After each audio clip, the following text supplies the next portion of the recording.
Hey everybody, and welcome back to Speechless. As many of you probably know, I host this radio show in Central Illinois.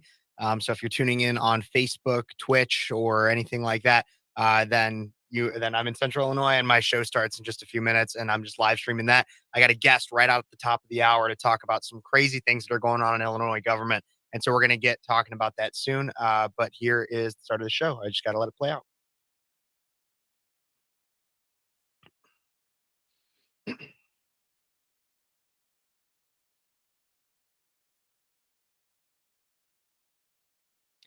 Hey, Bloomington Normal, and welcome back to Speechless on Cities 92.9, the news and talk of Bloomington Normal. You may notice my voice is going a little bit. Last night, there was a wonderful concert at Six Strings I went to, and it was a great band. I did an interview with the lead singer, a patriotic guy, Pat from Miller Holler, and I'll be posting that to my YouTube sometime this week. But everybody, if you're just tuning in, this is Speechless with Kev Ferris. Last hour, we had the David Paul Blumenshine show, in which he had a great conversation with former governor candidate Darren Bailey. Go check that out on our Facebook page. And speaking of our Facebook page, you can be now, if you might be listening on the radio or on your app, but you can now also stream us on Facebook, YouTube, Twitch, and Twitter, Cities 92.9, or you can find my own personal pages, Speechless with Kev Ferris. I would love if you guys would tune in and check us out there, but don't be doing that while you're driving. Don't need you looking at us when you need to be following traffic laws. But everybody, we're going to get started with the show here. We got a lot to talk about, and I have a great guest coming on with me in just one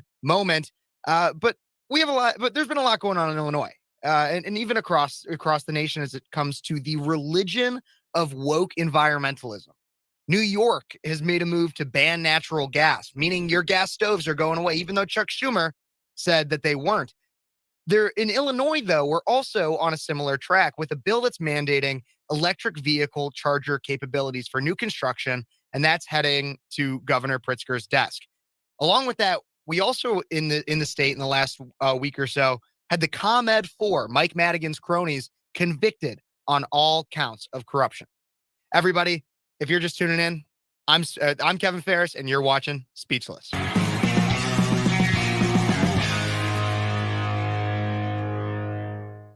So I'm obviously not an expert on everything Illinois government, and so I oftentimes want to bring on people that are close as I can possibly get. And so that's why today, talk about the things that I just started off with. I have State Representative Brad Holbrook, who is from, I believe you're from the 107th district, correct? That's right, Kevin. Thanks for having me on. 107th district. Can you hear me okay? I can hear you just fine. Perfect. So Great mic you got there. Yeah. So I live in Shelbyville. Just to give your listeners a little bit of a view about the district. It's all of Shelby County, most of Moultrie County, which is Sullivan, goes south into Effingham County. We pick up a little bit of Cumberland County to the east, a whole lot of Christian County, which is Taylorville, and then a little corner of Montgomery, and then the southern part of Macon, just south of Decatur. So it's a nice compact district as districts go in the state of Illinois. Awesome. Yep. So right in the heartland of Illinois, really. And so Right. there's a lot I want to talk about with you. Obviously, the two biggest stories. The first one I want to start with is the bill mandating the EV charger capabilities for new construction is now headed to Governor Pritzker's office. Via the Center Square, Illinois may soon force new home buyers to include electric vehicle charging infrastructure. Senate Bill 40 would require buildings to have EV capable conduits and would apply to new and existing homes, apartments, and condo buildings. It would also require new construction of homes and multi-unit buildings to include basic infrastructure for electric vehicle charging in a certain number of parking spaces. According to the bill's sponsor, Rep. Robin Gable, who's a Democrat from Evanston, said charging your car is a lot less expensive than buying gas, and we should make this as easy as possible for electric car owners. So and there's a lot of other things that are being said. Rep. Travis Weaver, who is from Pekin, said if less than 1% of cars on the road are EVs and less than 0.1% of cars in my district are EVs, I just don't see why we're having people downstate pay for this infrastructure. So obviously there's two sides of this debate, and that's kind of where I lie on this is why is it even while it might be cheaper to charge your car, why is it that the state is making it even more cheaper by basically subsidizing these charging stations?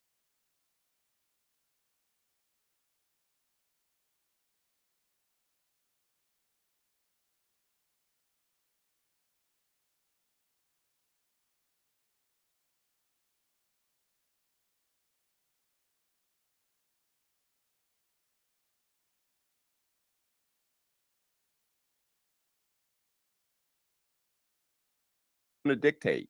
But they know that this alternative energy, whether it's wind or solar or whatever, they know that's expensive. They know it's going to be slow to adopt. I mean, we've had mandates in the state of Illinois for a number of years to be like 25%, I think, alternative energy by year 2025. Well, that's not very far away.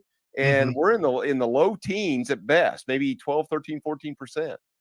Yeah, well, So, and even building on that a bit more with when it comes to the statistics of all this, about 40% of Americans say that they'll consider electric when they buy their next car.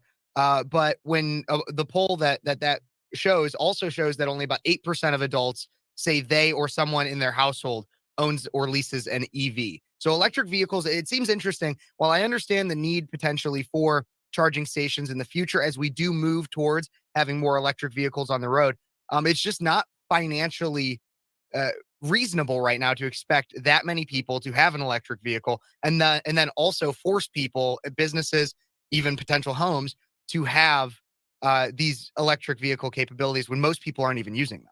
right. I think again, it's the government is trying to pick winners and losers. They're trying to force mandates on individuals and business. That's just too costly, and they need to let the market decide. But that's not what they want. And I think this is more about control, right? I mean, it's about the Hmm. control, and they know that America's been made great on low cost energies. I mean, we've got every square foot of Illinois soil has coal buried beneath it Yeah. and a ton of oil. I mean, it's often been said that Illinois is the Saudi Arabia of coal, just because of the vast coal reserves that we have. But there's just this agenda by the Marxist left to arbitrarily shut down our coal and natural gas fired electrical generating facilities across this state, and they've there's no clear cut plan about how to bring on alternative energies, but we're forcing this stuff with electrical vehicle rebates, forcing building codes to change to put all these charging stations in. And part of my debate that day on the floor about this was there was a 3 or 4 electrical charging stations there on the southwest corner of the Stratton building, and they're gone. And I tried to get to the bottom of why are those stations gone. Well, it's the construction. Well, the construction's on the other side of the Capitol complex. It's not right there. The Hmm. technology is changing so fast that this stuff changes. I mean, you could install that stuff today, and I don't know, in a matter of a year or 2 or 3, the technology could change. And we know it's going to get less expensive as we go forward, typically. Yeah, absolutely. But I got to ask too, just to be clear, do you drive an electric car? No, I do not. No. What kind of car do you drive? Well, I have a GMC Terrain, gas powered. I have Yep. a Nissan. Linda has a Nissan Maxima, gas powered, diesel Yep. powered pickup. And it's undeniable that for many, there is a cost benefit to driving an electric vehicle Right. in the long run. Right. But right now, like I said, it does not seem feasible. And in the state, I think the biggest problem that I have is the state forcing it down everybody's throats, but also kind of setting a precedent here to to push this kind of agenda further. Like I mentioned in my intro, it seems like this could lead to a similar type of ban. New York recently kind of did through their budget, did a ban on gas stoves and natural gas hookups to new developments. Do you see that as something that Illinois could potentially pursue sometime soon, despite Democrats saying they're not coming for gas stoves? Right. I think any of that stuff is on the table. Hmm. And we talked about when the New York stuff was going through, and we would put up different Facebook or social media memes about the gas stoves, come and take it, and all that. And a fair amount of folks says, yep, they can see that, they can understand it. And of course, there were some folks that said, oh, there's nothing could be further from the truth. But when you see the acceleration of these kind of things happening that we've seen coming out of DC, out of the Biden administration. You see this in the blue states. There's just this all-on attack on low-cost energy of coal and gas and oil. And you see these mandates coming. They are forcing this to happen sooner than later. They are. They absolutely are. I do want to take a quick second here to shout out my sponsor for the show. Everybody, today's episode is brought to you by Paul Garcia Productions out of Normal, Illinois. Paul Garcia Productions creates stunning and effective videos and commercials for Central Illinois businesses. Visit paulgarciaproductions.com to learn more. If you're on YouTube, that link is in the description of this. Paul is great. He helps me with this camera. He helps me with my setup. He's going to help your business get more business. Everybody visit Paul Garcia Productions. He's a great sponsor of this show. Moving on though, when it comes, so we talked a bit about the EV charger capabilities, this whole bill. It seems like it's kind of a done deal, right? It's going to go to Right. Pritzker's office. It's going to have to happen. What are the effects of this bill? We talked about the precedent, but like the immediate effects once this is signed. What'll this do to the taxpayer, and how will it affect me? Yeah, so I think it's going to drive cost up for home builders or home buyers. Ultimately, the consumer pays the freight on all this stuff. There's this mindset in Springfield that they can pass all these taxes, they can pass all these fees on business because business is this evil giant that just has these insane profits, right? Mm-hmm. Well, for them to stay in business, they've got to continue to make profit. So if Springfield continues to pass these, undue mandates on them and fees and taxes, they're just going to pass that on to us, the Yep. end user, the consumer, right? So we ultimately, it ultimately rests with us, the ones that consume those goods or those services, and this is just going to drive up cost. And I think this is premature to put these kind of things in place. So I think that's the bottom line: is it's just going to drive cost up, make it more expensive to live in this state. It will make it easier for people to make decisions to move to other states that are low or no tax, low regulation states. And I think that's what we're seeing. I mean, you see data after data talking about what most recently this IRS data that WirePoint's put out: 105,000 folks or families have moved to other states from Illinois. And Mm-hmm. it's just been a long growing trend to that fact. Yeah. And I mean, everything in Illinois is about cost. Mm-hmm. Everything. I mean, there's the running gag where it's Illinois will tax your grass, your gas, and your ASS. It's that is always what they're seeking. These Democrats in our state legislators seem to be doing. But you're in the fight against that kind of woke and progressive Marxism, like we've talked about, with the Illinois Freedom Caucus. Can you? Not everybody necessarily knows, because everybody, I have people on YouTube, obviously the people on the radio know a little bit more about what's going on locally and in the state of Illinois. But a lot of people that are outside of our state just see us as a blue haven, when in reality, Mm-hmm. Cook County is blue and the rest of the state, for the most part, is red, besides maybe like DuPage area and some of those collar counties. But the majority of the state is Republican, and you are in the fight against the wokeness in our government with the Freedom Caucus. Can you tell us a little bit about what the Freedom Caucus is and what they're doing in Illinois? Yeah, well, thanks for mentioning that. And Mhm. as of Friday the 5th, we rolled out a year ago, so we're a year and 2 days old now in the state of Illinois. We were Awesome. the fifth Freedom Caucus. The fifth statewide Freedom Caucus to roll out. They rolled out their 11th state here just a month or so ago, and so this is continuing to build momentum. It's part of a state Freedom Caucus network that is a part of the House Freedom Caucus network that's in Congress, and so we're just trying to further perpetuate the ideas of freedom and liberty, economic freedom, freedom from all these mandates and unnecessary things that seem to happen in some of these legislatures. And if there's a state that is ever in need of a freedom caucus, it's Illinois, right? I mean, Absolutely. but you take, we hear reports in some of these deep red states, and some of the stuff that Republicans are passing there, it doesn't seem to be a lot different than maybe in some of the deep blue states, but there is some differences. But I think the Illinois Freedom Caucus has made a tremendous amount of momentum in the last year with some of the things that, with the pushback on the woke agenda, the pushback Mhm. on these mandates and things. I think we're getting the attention of the media and many others, and I think that's important, and I think that's the value in being part of a network like the State Freedom Caucus Network. Well, and I think you're right. It's absolutely necessary. One thing that a criticism I often hear of the Illinois Freedom Caucus is that uh, it seems to some that you aren't actually getting much done in terms of policy. Like there's not much policy, but the thing is that look at Illinois. Mhm. We know that right now it's not going to be possible to necessarily push the most conservative policy, but there needs to be somebody saying it. And I think that's the necessity of the Freedom Caucus. When good people stand by and do nothing, that's when Mhm. evil triumphs. And you guys Right. are the good people that are not allowing evil to triumph. Right. I mean, 2 years ago there was an ethics bill. I hate to say it, but Republicans stood up and railed on that bill on the House floor, and then voted for it. And there was Mhm. only 5 Republicans. Um, that voted against it. And within days of that bill passing out, the legislative inspector general resigned her position in that role. She said, this is just a paper tiger. It's watered down ethics reform, and the argument we hear on bills like this ethics stuff and the like is, well, we have to start somewhere. This is a great place to start. But guess what? They never come back to revisit that. Now you fast forward to, to what happened in the last week or two with these decisions coming out of Cook County or the federal court with the ComEd situation. It's like, boy, if there was ever a need for a place for ethics reform and corruption reform, Illinois would be that place. And it just continues to get shoved to the back.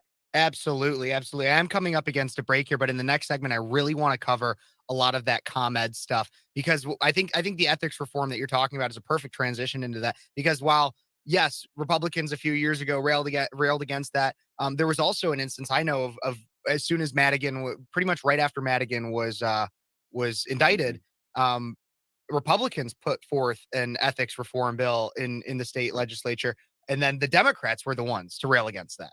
Right. And they said, no. When, like you said, ethics is what we need. We need a return of ethics. But David Paul Blumenschein before me talks about how we need a return of God to government and in society. 100% agree. And I think that what will come of that is a return of ethics in our government, because Illinois we're called the Windy City, not because there's any wind or anything. It's because of the politicians that we have. But everybody on the radio, I will be right back. We got to take a quick break here. Please listen to the sponsors and patronize them. If you do not want to just go with all those sponsors and everything, you can go on to Facebook. I'm live on Facebook. I'm live on YouTube, live on Twitch, live on Twitter, everywhere. Speechless with Kev Ferris. We'll be right back. Thank you so much for listening.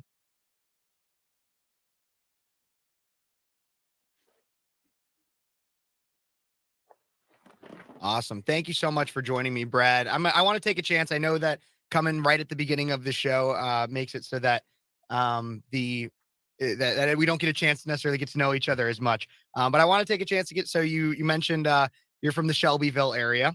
Right. What got you in? I know you've been in the state legislature for almost 2 decades now, a little over. Well, so I came so I primaried my incumbent sitting state rep in April or March of 2012, and he resigned right after the primary when I defeated him. And so then there was an empty, I was just planning on getting sworn in January of 13, and he resigned. So I was the obvious choice to fill that next 8 months of that unfinished term. So I was there for 8 months, then my term in 13 and 14. Then I left. I left that for 2 years in 15 and 16, and came back in January and 2017, and I've been there ever since. So it's been 9 years, I guess. And so I was just involved with local politics, and became a part of a reform movement, and that's why I'm here. That's awesome. And so you, when you say you were involved in local politics, were you on like city council or? Well, actually, just the county party activities. Oh, I got you. So I became county party chairman in 2006, and I didn't seek re-election for county party chairman back last July at the convention, and was chairman since 2006, all but a couple of those years in there when I first ran for rep. Absolutely. I was curious because I know yesterday there was the what was it called? The Faith to Government, Faith to Freedom event or something like that in the state capitol. Were you in attendance to that? Yes, I did go to that. Yeah, I saw some videos from that. Darren talked about that with DPB in the last segment, or in the last show. And I saw the video of just like everybody singing with Sean Foyt.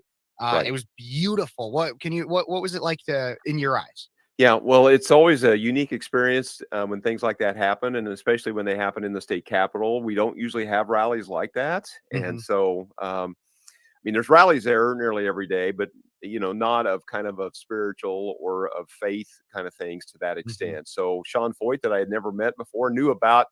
He was part of Bethel, and I knew about them, and of course Corey Asbury probably maybe put them on the map if somebody else didn't.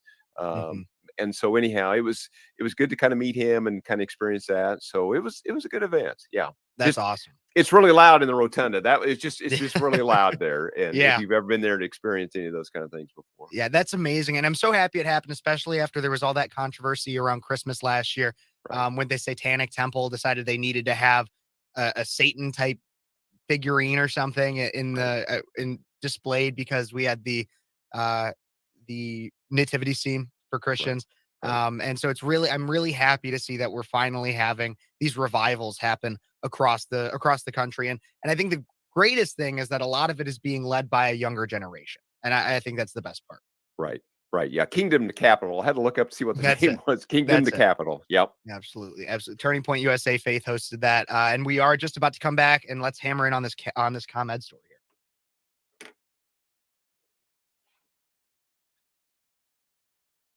And we are back with Speechless on Cities 92.9, the news and talk of Bloomington Normal. I got so much here to cover today, including Barstool Sports. Barstool Sports has a crazy story out right now. And everybody, I'm going to be getting to that later in the show. You got to know why they fired one of their most popular hosts.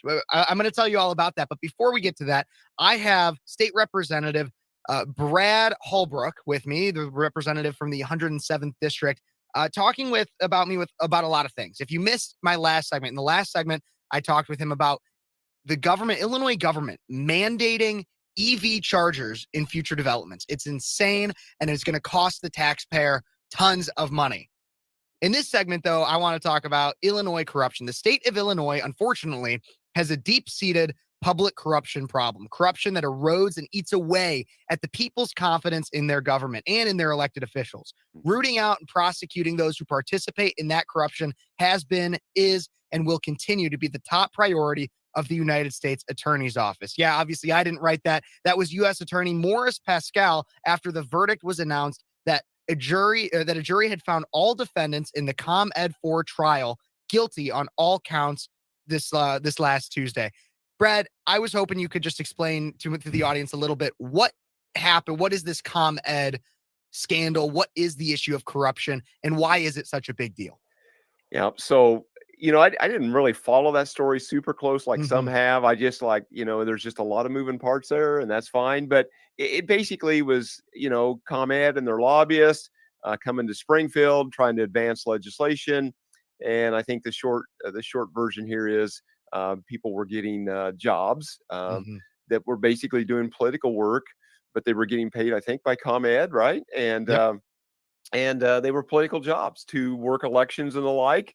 And again, a lot of this money flowing in and out of Springfield, in and around the former speaker, to advance legislation that, number one, would be a direct an increase in cost to consumers. Okay, Mhm. and so I just think this is, if this isn't the poster child or the poster case for the need for corruption and ethics reform in Illinois, I don't know what it is. I think this ComEd situation just goes so far and wide, and then you got to kind of wonder about all the other special interest. And this may get a Mhm. little tender for some folks, but there's a ton.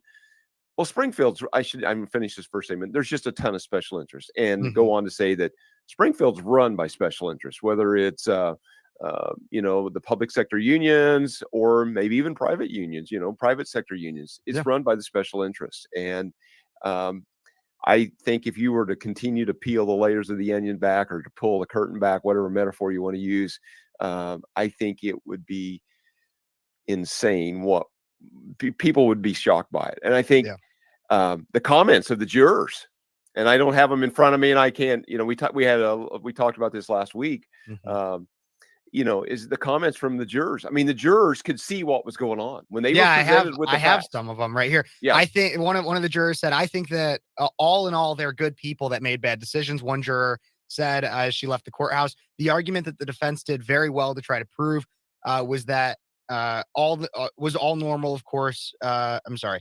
Try to prove that this was all the normal course of business. It did not sit well with us. Mhm. Some other things. That was the last. I was just looking at the ABC7 article here.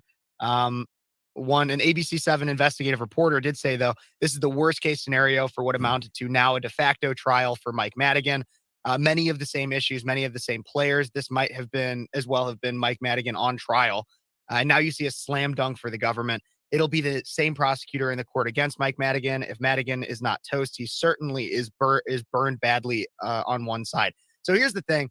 That kind of doesn't sit well with me about all of this. I mean, obviously the corruption and everything Mhm. from that, but what doesn't sit well with me is that this happened. I mean, the indictment and the corruption charges and everything happened over a year ago. Right. And the Republican Party in Illinois seems to not be capitalizing as much as I feel like they should be on this. Shouldn't we be winning more elections? Shouldn't we be plastering everything with Democrats are literally corrupt? It is verified by law that these Democrats are corrupt. Why is it that we're not necessarily plastering that out there, and that we still are losing on several fronts? Yeah, I don't know if our party kind of has a surrender mentality. So, well, we can't win in those districts. I don't even know. And again, I'm a long ways from some of those districts. 3 hours, 3.5, 4 hours away from some of those districts. And I know when you look at the numbers, they're 80, 90% Democrat districts. But I'm just asking a question: have the Hmm. Republicans put up viable candidates in those districts? You know, I don't want to change gears on you, but just the Yep. thought that's come to my mind here in the last few days about this invest in kids, right? It's a tax credit for school kids, Yep. and the kids and the families that most need that vote for these Democrats that are trying to kill this bill. Hmm. These people that basically did not vote Lori Lightfoot back in, voted for Brandon Johnson. Who's That as bad, if not worse? this is bad and worse, and he's Hmm. not interested in this. I mean, he's a teacher union person, right? So he's not interested in this invest in kids stuff. But yet those people keep. Well, maybe they don't have a choice.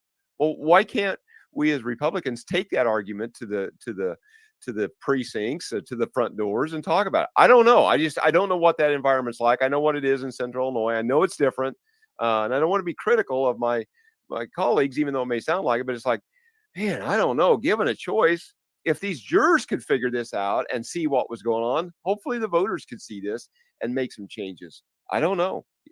Absolutely, absolutely. Well, we do have to take a quick break here. I know that on the radio there might have been a little bit of audio issues. Everybody, sorry for that. We're obviously doing a lot of technological advances here at Cities 92.9. We are working to try to bring you the best possible content. And as always, make sure you go check us out on Facebook, YouTube, Twitter, everywhere. Representative Holbrook, thank you so much for joining me today. I really appreciate talking with you about all these different things.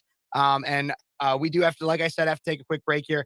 But thank you so much again for joining me. And everybody, we will be right back with more Speechless on Cities 92.9, the news and talk of Bloomington Normal.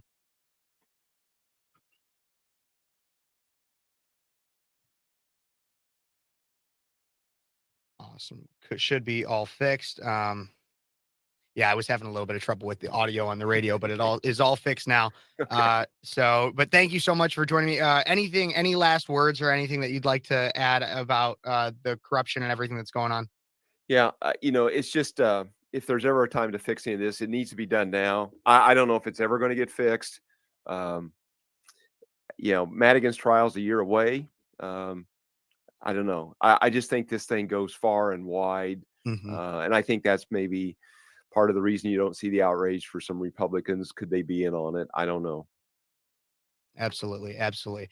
Well, thank you again, Representative. I really appreciate it. Well, thanks. This is the first Uh, time I've used StreamYard, so it yep, went pretty stream. We're kind of a restream guys, what we use a yeah, lot, and I've never used StreamYard. I know others do, so it was kind of fun to see that work. So, hey, thanks for having me on. Good to see of you. course, of All course. right, Thank you thanks. so Yep. much. Bye bye. Bye.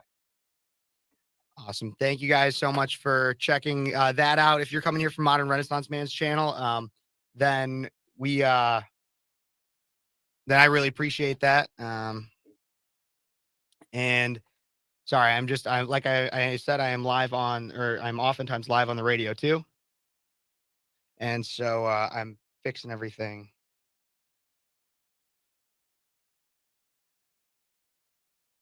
I'm just making sure everything's going good. I'll be back live on the radio in a few minutes.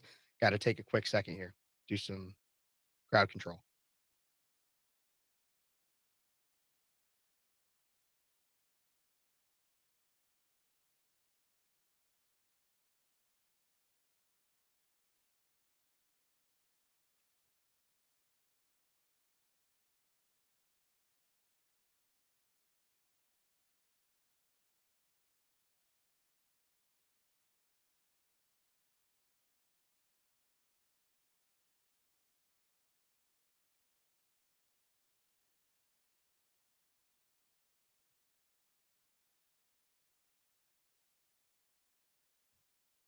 Okay, we'll be right back in just a few minutes here.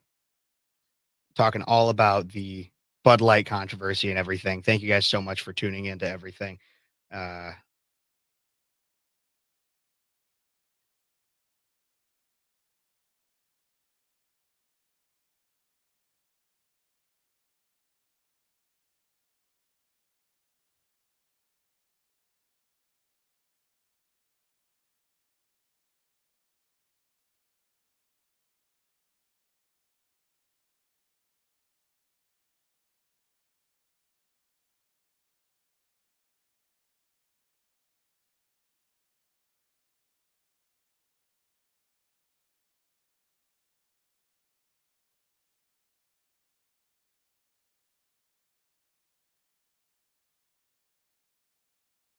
awesome. So up next, we will be talking about the Bud Light stuff. Whew. I'm sorry, not Bud Light. We're talking about Barstool Sports. I got a few different things in here. I got kind of mixed up because I messed up the radio a little bit with the interview, but do not worry. We are all back on track now.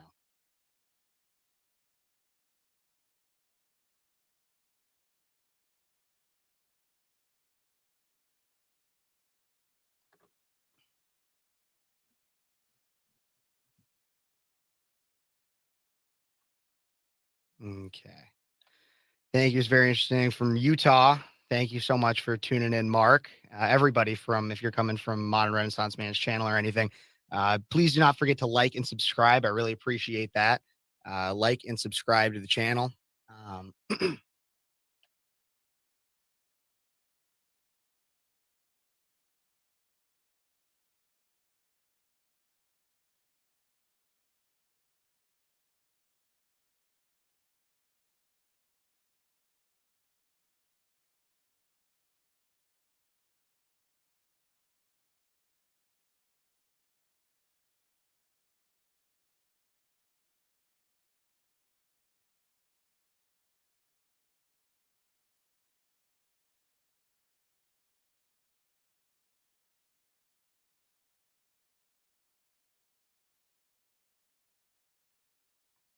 okay, we'll be right back with the radio soon here, everybody.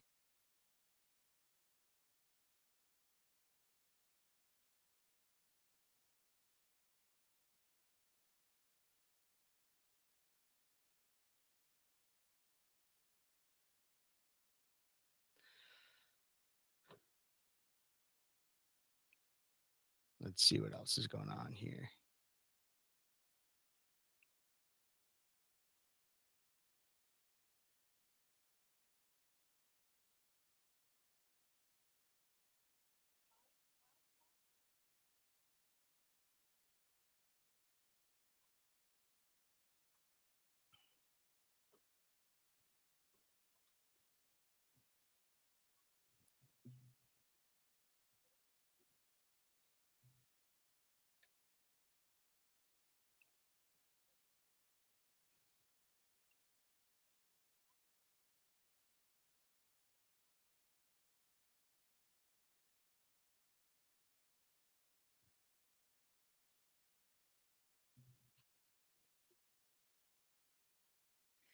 And we are back with Speechless on Cities 92.9, the news and talk of Bloomington Normal. Thank you guys so much for tuning in. I'm your host, Kev, and I got to address something. I've been trying to make it so that our station is bringing you the best top quality content on all fronts because we are doing something that no one else does. We are bringing you conservative local content from people that are right here in your community. I'm a college kid, I'm a college kid. I'm learning the ropes on a lot of different things. And in the last segment, I had an interview with Brad Holbrook. That was a great interview, and I hope you got to catch it in some way. I know that there was some audio interference issues on the radio when it comes to that. It's a lot. I produce this show. I've been doing. I produce it. I write everything for it. I do as much as I pretty much do this show almost entirely on my own, obviously with the help of our resources that we have here at Cities 92.9, but it's a lot. And so I missed a few buttons and part of that interview got scratched on the radio. And I'm so sorry about that. I'm trying to be as professional as possible and really sorry about that, but it is on YouTube. It's on Facebook. It's on Twitter. And so we can go back and have that in the past. But let's move forward because that's what this is about. We make mistakes. Everybody makes mistakes, and we need to move forward. And that's what this next story is about. Ben Mintz. You might not know that name. I know a lot of my audience might not necessarily follow Barstool Sports. But let's talk a bit about what Barstool Sports is. Barstool Sports is a pop culture and sports media entertainment site. It started off as just like a small publication ran by this guy named Dave Portnoy. Since then, it has now become like this multi-million-dollar brand that thrives off a little bit of irreverence, sports news. It has entertainment news, a lot of pop culture. And they always make headlines. They make a lot of headlines because they're just, in terms of their marketing, it's fantastic, right? Well, there's a story that came out this last week about this guy named Ben Mintz. He's one of their podcast hosts. And honestly, he's not one of the most attractive guys or anything, but he is he could be a stand-in for like John Blutarski from Animal House. That's what he kind of looks like. He looks like a John Belushi kind of character. He's goofy, but he's a Southern frat boy. And that's really what Barstool Sports kind of goes after. A lot of times it's frat boys and that kind of humor and pop culture. So this is coming out of the New York Post. This week, he made headlines after live streaming his Barstool show, Wake Up Mincy, in which he was reading the lyrics to a Bone Thugs in Harmony hit. So it's a rap song. He was reading the lyrics to it off of his phone, and he accidentally rapped the N-word. And so we know what that means. If he accidentally rapped the N-word, his life is over. Because in the world that we live in, that is a cardinal sin.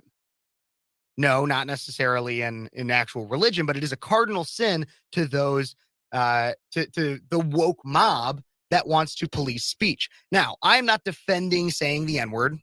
I think it's wrong. There's obviously a historical context of it that makes it a word that definitely should not be used. However, he had a Ron Burgundy moment. A lot of us, I'm sure, have seen Ron Burgundy in The Anchorman. In The Anchorman, Ron Burgundy he's a newscaster that basically reads everything in front of him, and to the point of one of his enemies wants to get him fired. And then so she puts "Go F yourself" onto the teleprompter, and he reads that live on air. Just like I'd get fired if I said the full words for saying that on air on the radio. He got fired from his job as a newscaster in that movie. That's what happened here. This guy was reading a rap lyrics, and now has gotten fired from his job. No longer gets to host his podcast. No longer gets to do everything because he accidentally said the N-word. He accidentally said the N-word. Now, like I said, I'm not defending the usage, but it is insane that we live in a society for which you would get fired for an accident such as that. Ben Mintz, ended up taking to Twitter to apologize, which an apology could be warranted in some way. But the apology reads very interestingly. It says, when this happened on May 1st, he said, "This morning, I made an unforgivable mistake slipping on air while reading a song lyric. I meant no harm and have never felt worse about anything. I apologize for my actions. I'm truly sorry and ashamed of myself." Okay. An unforgivable mistake. Why is this mistake unforgivable? Now, he might just be saying that because it's kind of a way that you say something when you feel really bad about something. You say it's an unforgivable mistake. But I think it hits to a deeper theme. An unforgivable mistake would mean, like the definition suggests, that it's a mistake that cannot be forgiven. Why can't it be forgiven? I think an apology is warranted. And I think that people should accept this apology. Again, he was reading rap song lyrics. He didn't let it slip while he was calling somebody it or something like that. No, he was reading song lyrics. If you don't want people to say it, then why do you have it in the song? Do you only want your song to be listened by a certain group of people that are socially allowed and accepted to say that word? It doesn't make sense to me that we have exclusive language, things that only certain people are allowed to say, especially in America, where we have a First Amendment. Now, I always clarify that with just because you have the right to say something doesn't mean that it's the right thing to say. Just because you have the right to say something doesn't mean it's the right thing to say. That said, we shouldn't have exclusive language. We shouldn't have language that you only get to say because you are a part of some kind of inherent group, or a group that you're inherently a part of because it's your because you have your because you were born that way. That's what I'm trying to say. Because you were born that way. Exclusive language doesn't make sense. Because once we start saying, well, this person can say that, but that person can't, and but that person can say this and the other person can't, then it becomes a jumbled we are unable as a society to then identify at some point who can say what at what times. We are policing speech. That's what it's about, everybody. It's about policing speech. Again, not defending saying the N-word, but exclusive language. If we start with one word and we're able to justify and say, well, that word is so bad for white people to say white people can't say it, then who's to say eventually that will that our Overton window, the window of speech that's socially acceptable to say, will not shrink more and more and more to where you're only allowed to ever, like, that word is not allowed now. What if eventually saying black is not allowed? It wasn't for a while. At one point it was African American, and then some people were like, well, I'm not from Africa, so we're not going to say African American. So now black is allowed. See, that's what happens is we cannot, if we continuously close the window on what is acceptable speech for certain groups of people, society will become unlivable. It's already starting to, if you ask me. But the founder of Barstool Sports, Dave Portnoy, even spoke up and came out and said that that he pleaded with their parent company, Penn Entertainment, to save Mince's job to no avail.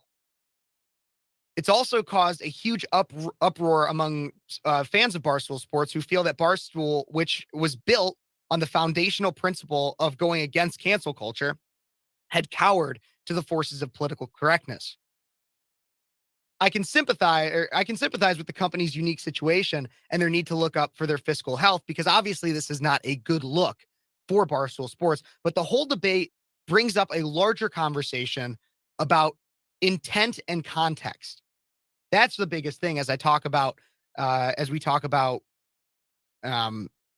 rap songs, including this word, intent and context. There was no harmful intent by Ben Mintz when he said that word. Like I said, he wasn't calling anybody it. He wasn't trying to be hateful. He simply slipped. And it was an accident. And that's the biggest thing. Mistakes need to be forgiven. We can't say that slipping and having, when he had no intent, is an unforgivable mistake. It is absolutely forgivable if forgiveness is sought. Technically, all mistakes are in some way forgivable. It's the anti-religious, the woke mob that do not want to allow us to forgive things. And so that's why I hope you guys will all forgive me for my mistake earlier when it came to the audio quality on the radio. Everybody, I love you all and thank you so much for listening. And like I said, I'm always trying to bring you guys the top quality content in every medium possible. And so please, please, please go check us out on Facebook, Cities 92.9 on Facebook, my own YouTube channel, Speechless with Kev Ferris. I have a Twitch stream too. I don't even know if anybody watches that, but I am on Twitch, and I'm also on Twitter on Cities 92.9's Twitter. Everybody, we will be right back. We have to take a quick break, but we'll be back soon with more Speechless on Cities 92.9 on the news and talk of Bloomington Normal.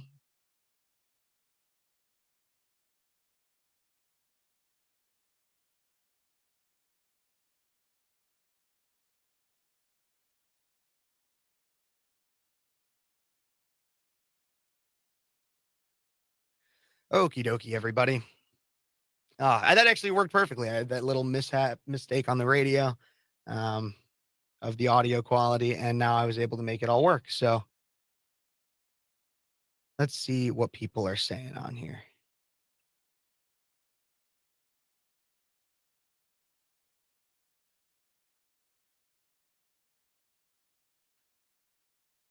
Every rap song has, yes, absolutely. Every rap song has this word repeated a million times.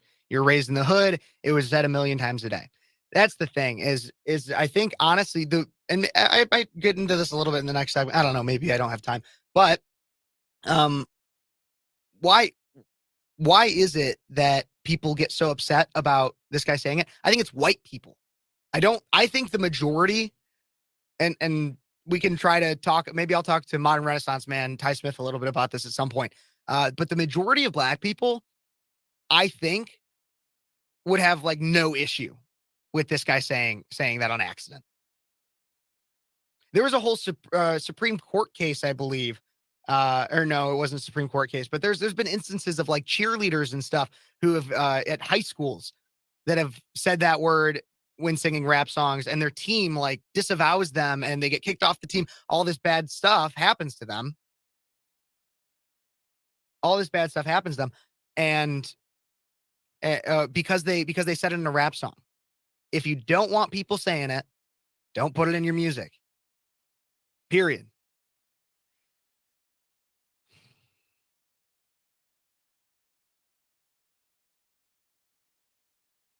I don't understand it. Let's look at some of these other comments here. That's funny. No seat 4 of that persuasion. That's funny.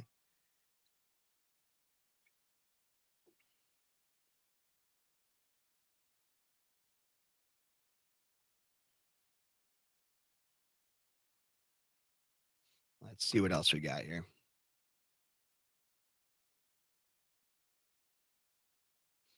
I think this is absolutely, you cannot claim to know God and not forgive. Forgiveness is key. Anything can be forgiven. I hate the idea that people say that this was an unforgivable mistake.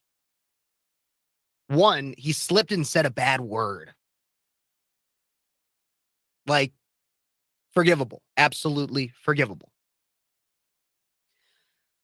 Like, I'd have a better, and even this is technically forgivable, but like a more unforgivable sin would be like killing somebody. If you were to do that, then yeah, I'd say like that is kind of unforgivable or close to it. Be more justifiable to say unforgivable. You said a bad word, dude. It's not unforgivable. We're going to be coming back onto the radio here in a little over a minute. Thank you guys so much for tuning in already. If you haven't already, please like and subscribe on YouTube, anywhere that you guys are watching. Like and subscribe. I'd really appreciate it. Thank you so much. I'm on here for until about 5 o'clock today. So I got about another hour of content. And we're going to see what my next story is going to be. I have a few lined up here.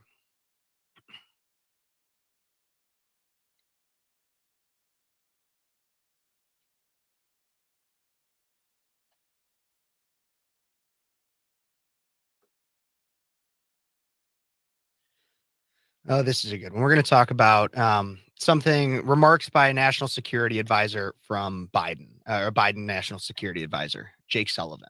I think he has a really interesting take that's worth noting. 5 o'clock Central Standard Time. I'm in Illinois. So Central Standard Time, we'll have that.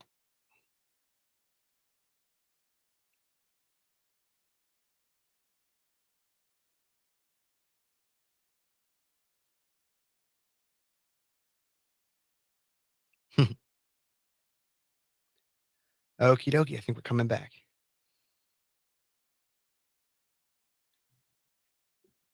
Hey, Bloomington Normal, and welcome back to Speechless on Cities 92.9, the news and talk of Bloomington Normal. I'm here on YouTube, on Facebook, everywhere, bringing you guys the content that you might not have known about. So in the last segment, I talked, and I only got a few more minutes here before I get to another, my second hour, where I got a few more big stories to cover. So I'm going to wrap up a little bit more about what I was just covering.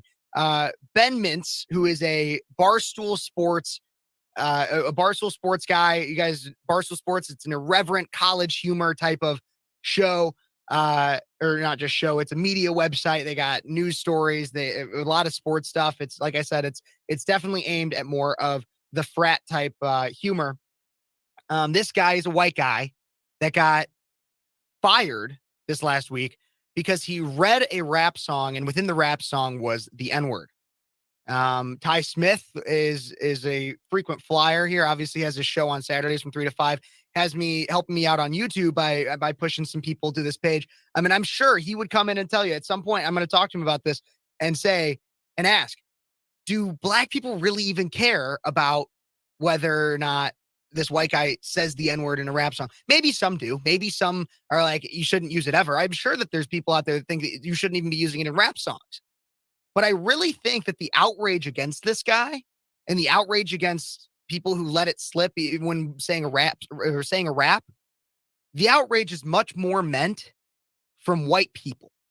White people are mad about this. White people, because a lot of it, I think, is the white savior liberal complex, where it's, oh my gosh, we need to protect you. You'd be so mad. You must be so sad as a black person to have this white guy say this one word from a rap song. You must be so mad.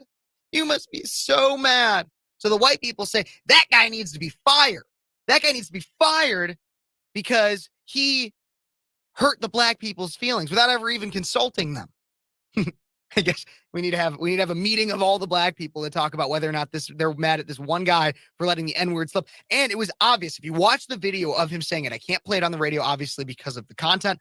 But if you watch the video of this guy saying the word, he literally, as soon as he does, his face goes white. He knew that he shouldn't have done that he shouldn't have said it. But to fire this guy, I cannot believe that we would fire a guy over having that slip. And like the other thing too is I hope he still creates content. I hope he creates content outside of Barstool Sports. I've seen a little bit of his stuff. He's funny, he's interesting, he's witty. And he had one mistake. And I think honestly, this news story could actually be great for his. I mean, think about it. Morgan Wallen gets caught in private calling one of his buddies the N-word, right? The left tries to cancel him. He still sells out stadiums across the country, is currently on a massive tour, one at a time tour. I think if anything, getting caught saying the N-word and apologizing for it and having the left try to cancel you for it is actually a great career move, apparently. Because for Mintz, a lot of people know who he is now. And a lot of people are siding with him. People are boycotting Barstool for firing him over a mistake. And I think that's the biggest issue that we see. It's not about saying the N-word. It's not that increases your career. What it's about is when the left is so unforgiving. The left is so unforgiving. And the majority of people, they're not even necessarily left, right, whatever. The majority of people will understand that mistakes are going to be made. An apology can be warranted. And then you move on. And that's how the world is supposed to work. But the left thinks you should be fired from your job, doxxed, absolutely destroyed in every way, shape, and form. That's what they want. Well, everybody, in the next hour, I'm going to talk a little bit about something that came up from a Biden security advisor, and we're going to take that soon. I also I'm getting a caller here. Everybody, you can call or text in at 309-451-9299. You can also check us out on Facebook, YouTube, Twitch, everything like that. But everybody, we will be right back with more Speechless on Cities 92.9, the news and talk of Bloomington Normal.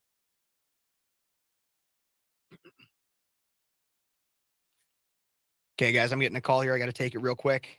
So I'm going to do that. Hi there, this is Kev. How can I help you? Hey, Mama Don, how's it going? Awesome. Yeah, I appreciate it. Are you interested in coming on in the next segment? If you want to, I was planning on going to something a little bit different though and wrapping up that story. Okay, so if you like what you're hearing in the next one, I'll bring you on during the next segment, okay?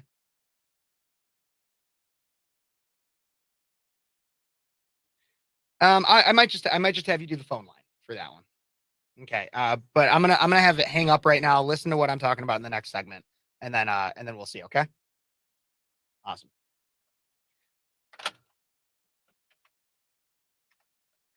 Awesome, everybody. That was Mama Dawn. Thank you, Mama D, for calling in. Everybody, that phone and text line, call and text line is 309-451-9299. I have a new story coming up for my next segment that I'm going to talk about. And if you're interested in talking about that, Mama D, I'd love to have you on. I see that we're getting some texts in here, not texts, some comments in here. I need a new nickname. Um, Kyle.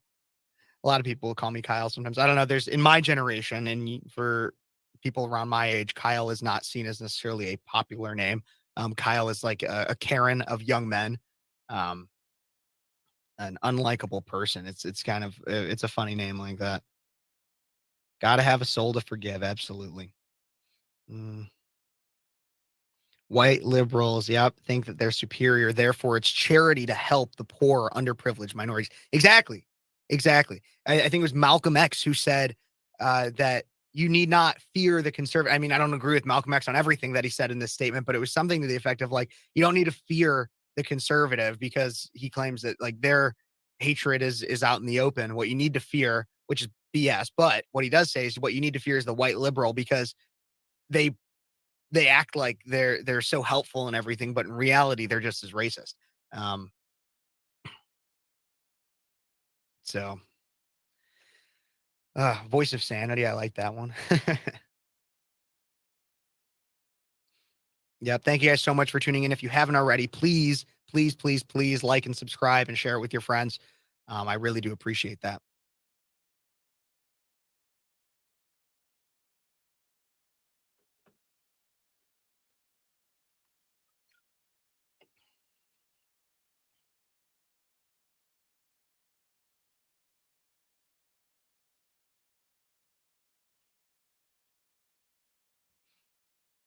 Kiev.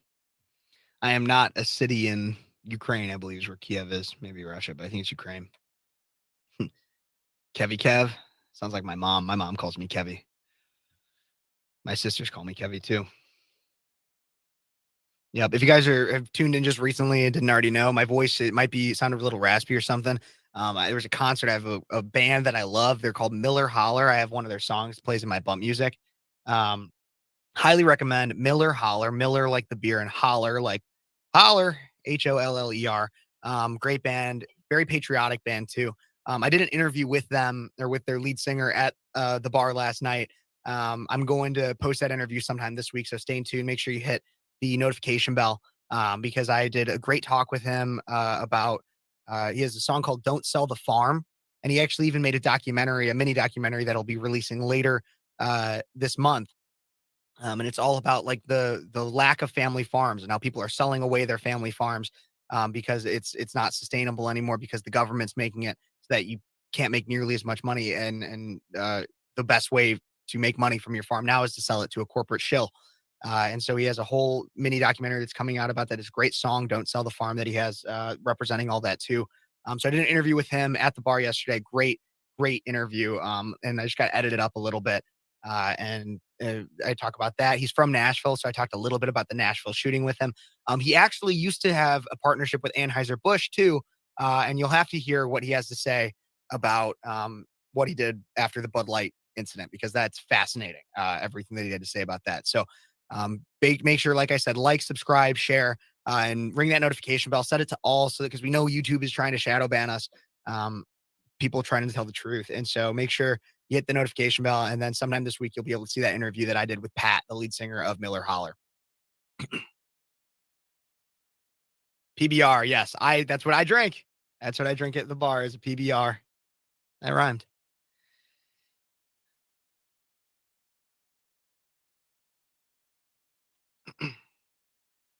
Hey.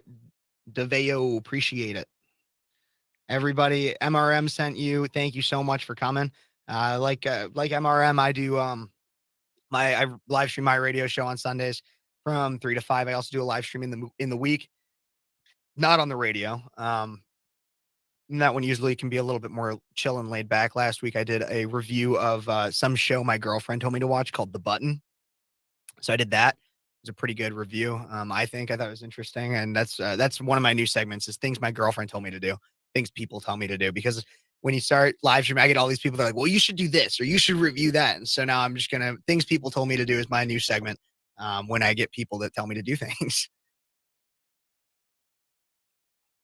look at what they did to farmers in Sweden. I'll have to look into that. I don't know exactly what you're talking about. But I'll have to look into that. These houses are being sold to giant companies. I will never sell my houses. Yep.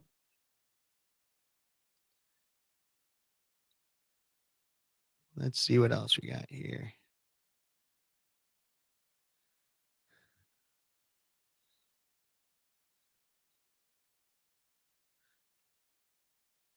Here's one. Exactly, Peach. The N word is a white word. Blacks didn't make up that ugly word. I, as an old school Army veteran, will never apologize for my free speech. Absolutely.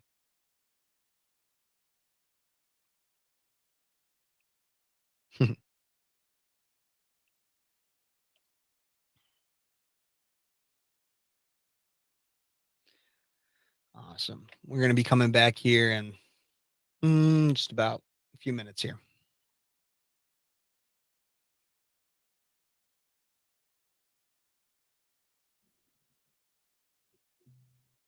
Bill Gates does own. I've talked about that on my show before. Not, I don't think since I've started streaming, but I have talked about that, and that's one that maybe I'll do a video on that sometime soon. Okay, coming back.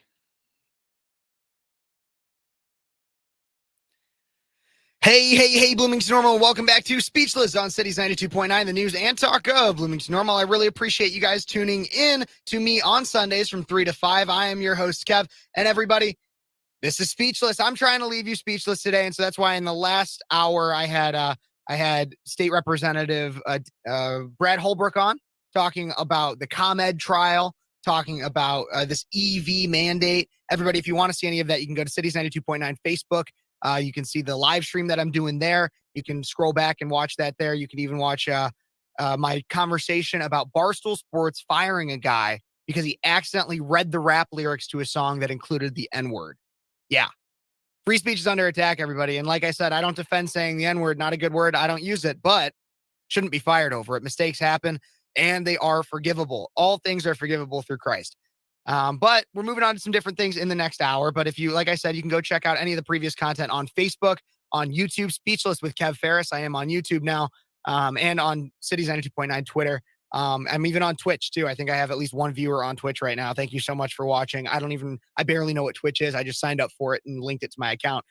So I am there. But moving on to a different story. I was reading today. I'm a political science major and a marketing major too, but the political science major in me likes to read random things that come out from like the White House and through government. And so I read through remarks by National Security Advisor Jake Sullivan on renewing American economic leadership at the Brookings Institution. This happened on April 27th. And then when I was reading through it, I'm going to select some excerpts here, read through a lot of it though, because I find it really interesting. Yes, there is some leftist and Democrat crap in here, but the policy positions at its core sound very much more conservative than the usual tune of the Biden administration. So let me go through this a little bit. So he obviously starts off with an introduction. He says, as most of you know, Secretary Yellen gave an important speech just down the street last week on our economic policy with respect to China. Today, I'd like to zoom out to our broader international economic policy, particularly as it relates to President Biden's core commitment, indeed to his daily direction to us to more deeply integrate domestic policy and foreign policy. After the Second World War, the United States led a fragmented world to build a new international economic order. It lifted hundreds of millions of people out of poverty. It sustained thrilling technological revolutions, and it helped the United States and many other nations around the world achieve new levels of prosperity. But the last few decades revealed cracks in those foundations. A shifting global economy left many working Americans and their communities behind. A financial crisis shook the middle class. A pandemic exposed the fragility of our supply chains. A changing climate threatened lives and livelihoods. I love how that's like the most most vague one in here is a changing climate threatened lives and livelihoods. You want to know why it's vague? Is because he can't really give significant examples about how climate change is destroying the economy. But anyways, moving on, Russia's invasion of Ukraine underscored the risks of overdependence. So this moment demands that we forge new consensus. So what he's laying out in this is about what this national security advisor to Biden is trying to lay out what we need to do as a nation to revitalize our economy. So what he says in here is he says there's 4 key strategies that he thinks the 4 fundamental changes to help with making sure that America's economic track can go back to par and to what it was around World War II and in the post World War II generation. And so it's really interesting.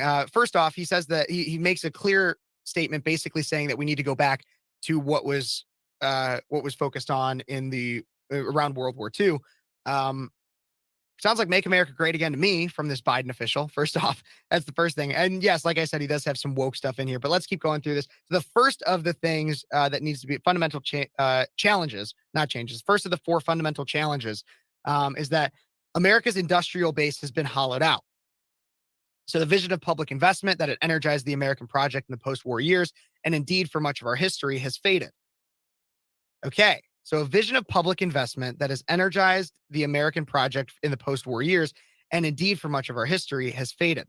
There was an assumption at the heart of all of this policy that markets always allocate capital productively and efficiently. So he tries to go into some communist crap about how the public sector needs to take more action in terms of regulating economy. But he does make a point in this section in which he says, in which he talks about how an embedded or all growth was good growth. So various reforms combined and came together to privilege some sectors of the economy, like finance, while other essential sectors atrophied. Our industrial capacity, which is crucial to any country's ability to continue to innovate, took a real hit. So what he's trying to say in this first section is that we need to bring back American industry. We need to bring back jobs to America. Interesting. Like, yes, he kind of takes a woke way to try to get to that. He goes in and tries to say, well, it's because of Republicans' lack of regulation and everything that we that the issue is caused. I don't really care if you want to blame Republicans for it. What he's saying is to bring back American jobs and American industry. That was a Trump policy, everybody.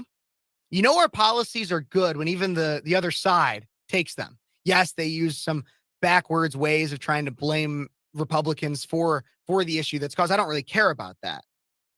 But what he's saying here is to bring back American jobs.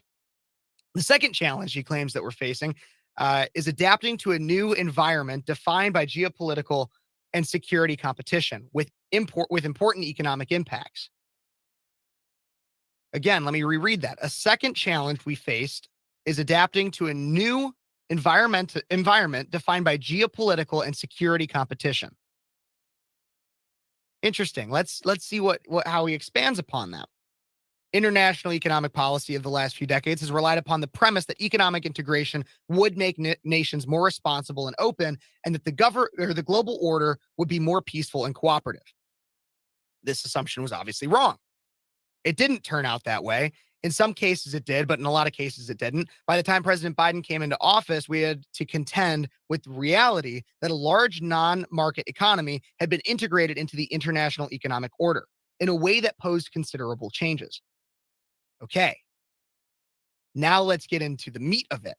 The People's Republic of China continued to subsidize at a massive scale both traditional industrial sectors like steel, as well as key industries of the future like clean energy, digital infrastructure, and advanced biotechnics. America didn't just lose manufacturing like in the first one, we eroded our competitiveness in critical technologies that would define our future. Again, everybody, this is remarks by a national security advisor for Joe Biden, Jake Sullivan, on renewing economic leadership. This is one of Biden's guys. And even he is saying that we need to bring jobs back to America and China is using us. Our policies, again, conservative policies that Trump talked about, are the right way to go. What infuriates me, though, is that now, after the economy is in crisis and Biden has caused an absolute collapse, what's happened is that they now realize that we were right. They blame us and say that it was all our fault that we weren't doing it in the first place. But back when Trump was trying to say, was in a trade war with China and also was trying to bring jobs back to America, and we supported this, we were called racists for wanting to stand up to China. We were called, we were told that we were fascists and anti-free market. We were told that we hated the free market because we wanted things to come back to America, that we were hypocrites. But now the same people that called us hypocrites, racists, everything for that are now also saying that we need to do everything that we tried to do. We need to be tough on China. We need to bring jobs back to America and an industry back to America. Now, the third challenge that he claims we're facing is a climate crisis and an urgent need for efficient energy transition. And while I don't necessarily believe we're in a climate crisis like the left wants us to believe, he makes the point that economic growth is key to meeting our climate goals. And he's not wrong. If your goal is to have all these different electric vehicles and and make all these electric vehicle chargers across Illinois, across the nation, then yes, we do need economic growth because there needs to be money in the market to pay for that. And there's nothing wrong with wanting clean energy either, as long as we're looking at it from an efficient standpoint. And it can create a lot of jobs, building things such as nuclear power plants. But the left doesn't want to talk about that. The left doesn't want to talk about having nuclear power plants. All they want to do is keep stressing inefficient, clean energy like wind and solar. Wind turbines almost exert as much energy as they produce. They're not efficient. Solar panels are also incredibly dependent on when the sun's going to be out. Solar panels can be great in places like California, Arizona, and they can work okay in Illinois, but not nearly as much as they can in a sunnier state. So we need to talk about nuclear energy, but nobody wants to talk about that. Anyways, getting back to what this national security advisor had to say, let's talk about the fourth challenge that he says we're facing: inequality and its damage to democracy. Okay, I hate this one. I think this is stupid. But again, and I'm going to talk about why I think it's stupid. But I want to start off with saying that I don't really care what you claim the problem is or the challenge we're facing is, if the solution is my end goal too. And so if the solution to the stupid challenges that he's bringing up is we need to be stricter on China and we need to have industry in America again, then I don't really care about the challenge. But I'm still going to complain about the challenge because I think it's stupid. So he claims that this final challenge is inequality and its damage to democracy. Okay, first off, America is not a democracy. America is a democratic republic. We are a democratic republic in the fact that we do not have pure democracy. Pure democracy is bad. A pure democracy means that you have 51% of the population that rules over the other 49%. What do I mean by that? Is that if we had a pure democracy for elections, then we would never have a Republican president ever, because the Democratic Party, purely on numbers, is the largest party in the United States. Meaning that if they were able to get every Democrat to go out and vote, 51% of the population would vote Democrat, 49% would vote Republican, and that's just how the world would work, and they would continuously win. It's mob rule. The mob rules a pure democracy, and it's a bad idea.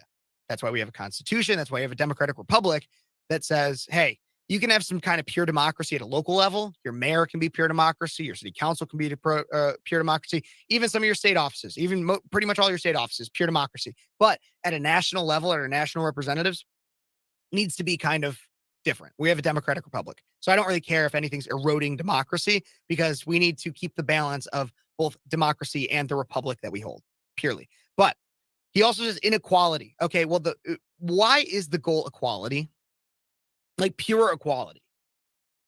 Like when it comes to the economy is what I'm talking about. So he says in here, the drivers of economic inequality, as many of you know better than I, are complex, and they include structural challenges like the digital revolution. Okay, so why is the goal to be equal? Everybody be equal. Why is that the goal? Why?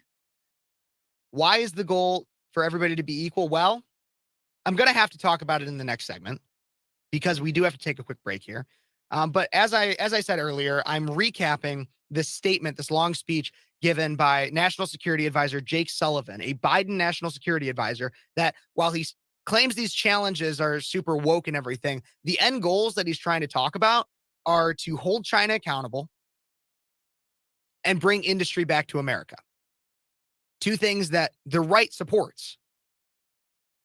Even Biden is trying to take notes from the good policies conservatives have. They just try to justify it with leftist crap. But we're going to talk about all that and everybody, and we're going to break down why this matters, why inequality should not be the goal. I'm sorry, why equality should not be the goal. In the next segment, everybody, we will be right back with more Speechless on Cities 92.9, the news and talk of Bloomington Normal.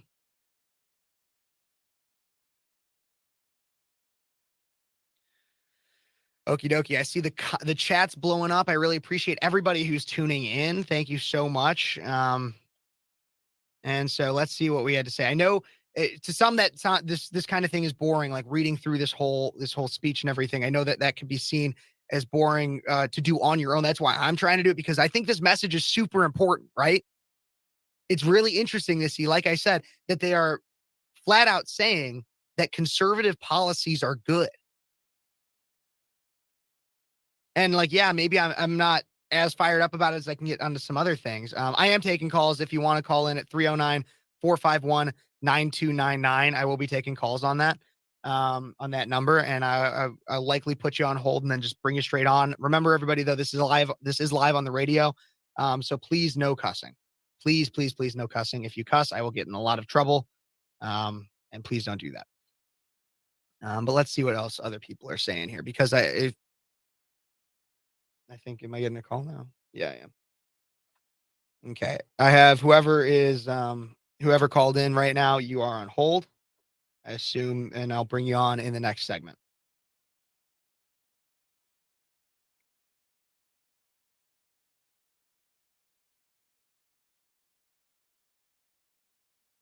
Okay. Just got an email. Apparently our AC in the building isn't working. Socialism is a philosophy of failure. Winston Churchill. Socialism is a philosophy of failure, the creed of ignorance, and the gospel of envy. Its inherent virtue is the equal sharing of misery. Sir Winston Churchill. Absolutely. Absolutely. Like I honestly could do a whole show kind of just on that whole hour at least, on justifying that claim. Here's a good one. Another one from Churchill. I like Churchill. Churchill was such a prolific figure in the fact that he was able to kind of do what a lot of conservatives do nowadays, where we just like even back when Churchill was around, political correctness was not nearly the thing that it is now. But he was still kind of against the idea of political correctness, but he also spoke so eloquently and poetically. He could tell you that he could insult you insanely, and he would do it with a smile on his face, and you'd feel complimented. He was so good at speaking, and his ability to push his agenda, without really caring what anybody thought. Oh, I see that I got another caller here. Oh, I accidentally think I might have just hung up on you. I know I got a caller that's on hold right now. If you're trying to call too, I have all the callers on hold. Again, no cursing. If you're on hold, just wait up and I'll get you on in the next segment, which will be here in just a few minutes.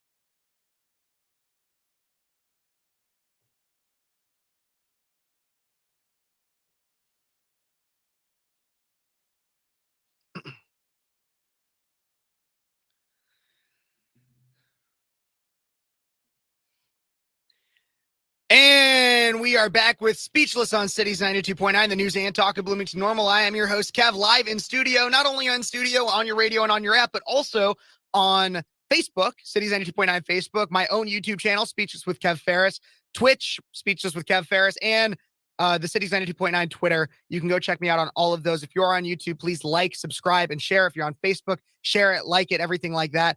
And if you're on any of the other ones, just please, please, please share the heck out of this stuff. I got asked the other day, or it was on Ty Smith's show. We got asked about how do we help? How do we make sure that conservative voices are heard? Well, the best way to do it is I challenge everyone out there, tell 2 friends. tell two friends, tell two friends about what you listen to on our shows. Share our channels. Because if you tell those two friends, and then they tell two friends, and then they tell two friends, our message grows exponentially, and that's what's important. And so in the last segment, I've been recapping this statement from a Biden national security advisor that actually says, despite the fact that his justification are leftist woke reasons, he actually says that we need to bring industry back to America and fight against China. And I'm getting some callers about this. It seemed to make people have a lot of thoughts on this. So I do have a caller on the line. Please remember, no cussing. But I have a caller right here. Hey, who am I talking to? Hello? Okay, it seems like that caller is not there. So I'm going to try to bring on a different caller. Let's bring this one on. Caller, can you hear me? Yeah, I can hear you. Awesome. Please make sure you turn down the video in the background. But let's talk a little bit about what I'm talking about. Is this Mama Dawn? Yes, it is. Hey, Mama Dawn, what are you thinking about all this that I'm saying when it comes to this national security advisor thing? I don't care about the climate stuff, because I think if they really cared about climate, they'd quit flying around the jets and all that. And it's been going on since I was a kid. Mm-hmm. The climate scare. Yeah, absolutely. So I don't really think much about that. Not at all. But as far as bringing businesses back, I mean, that's been, in the works back and forth from each president. Well, Trump was in the middle of doing that, just that. In fact, trying to regulate where we were actually getting more of their stuff and they weren't getting our stuff, and we were being charged to send our stuff there, and we were just letting them send their stuff here. And most of China's stuff is garbage anyway. If anybody's ever got anything that says made in China, it doesn't last. Yeah. It's crap. And children are making half the stuff, Nike stuff anyway.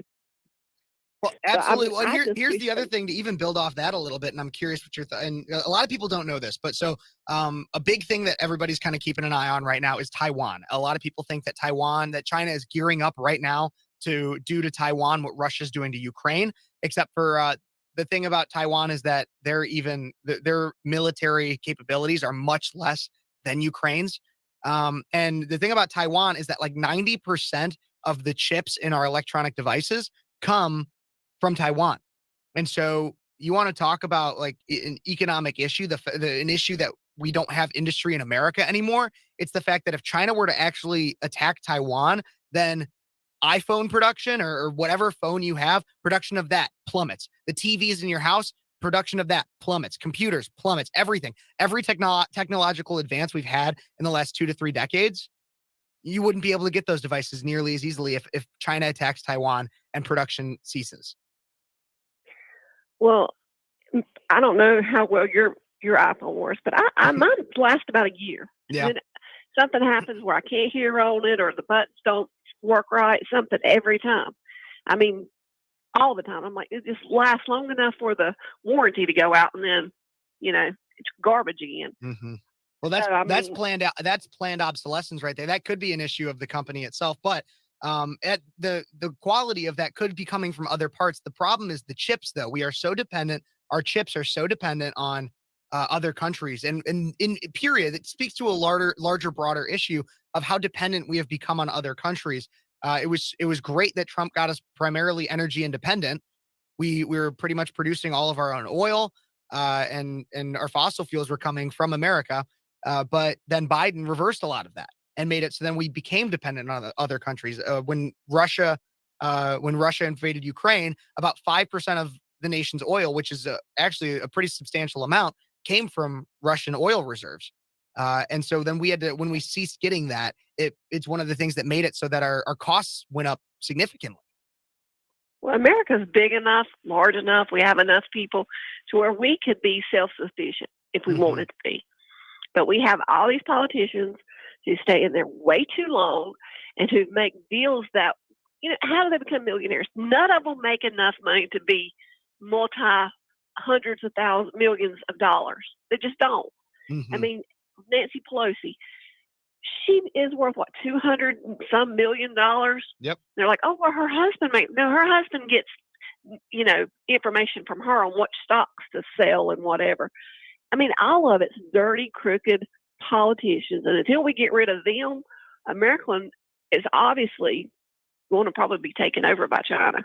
Absolutely. Maybe not in my lifetime, but probably my grandkids. Yeah, I mean, it's already on the way, and not necessarily taken over in the sense that we are going to be under the Chinese government, but at least in terms of our economy, we are already ruled by the Chinese because we are so reliant on them for so much. Mama Don, I really appreciate it. I got other callers I do have to get to, but thank you so much for coming on, and I got to take a break real quick. Okie dokie. Okay, thank you so much, Mama Don. Thank you, everybody. You can call in at 309-451-9299, and we will be right back with more Speechless on Cities 92.9, the news and talk of Bloomington Normal.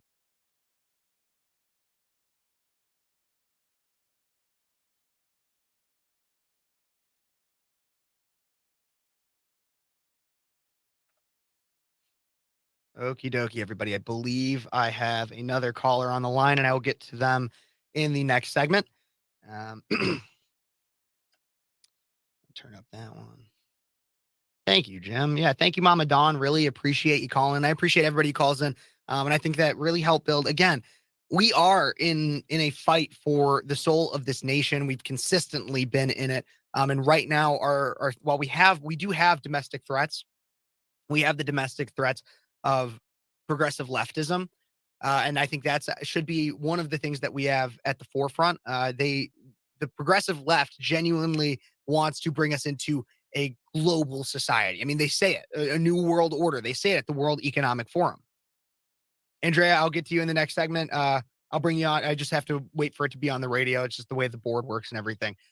But we have the new world order is out there. The World Economic Forum says it blatantly, and everybody just kind of pretends like it's not even happening. The progressive left wants that. You're George Soros, and it's not every progressive. There's some people that think they're genuinely fighting for civil rights and all that kind of crap. But like your people at the top, your George Soroses, even there's some Republicans in there too. There's some Republicans that are a part of this new world order stuff. It's just a little bit they're a little bit more secretive about it. And they want this world government. And so the thing about China and our dependence on them, that's wanted. People want us to be the heavy progressive lefts, the elites want us to be dependent on China because it makes it so that we can, or so that we have to move towards a world government.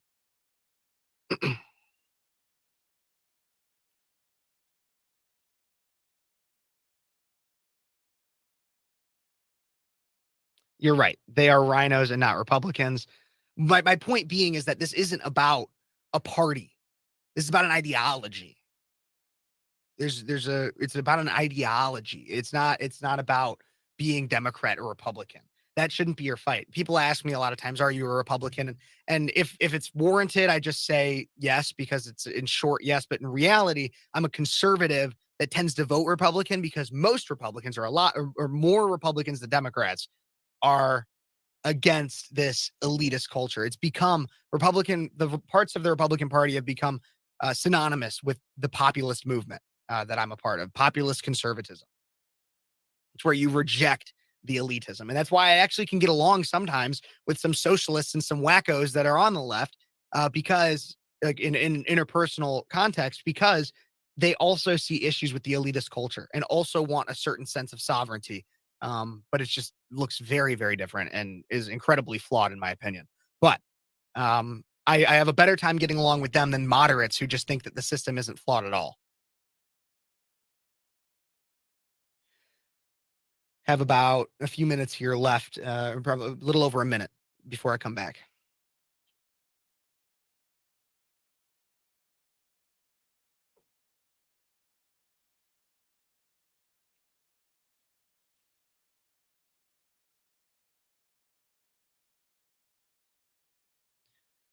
Okay, let's look at these. Public office and jury duty should pay the same. Absolutely, Jim. Absolutely. No complaints here.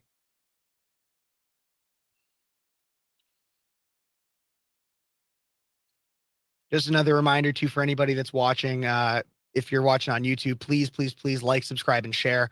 I also see that I have one viewer on Twitch. Thank you for looking at my Twitch. Feel free to follow on Twitch if that's a thing. I don't really know much about Twitch. I'm coming back in about 30 seconds, and I'll take my next caller then.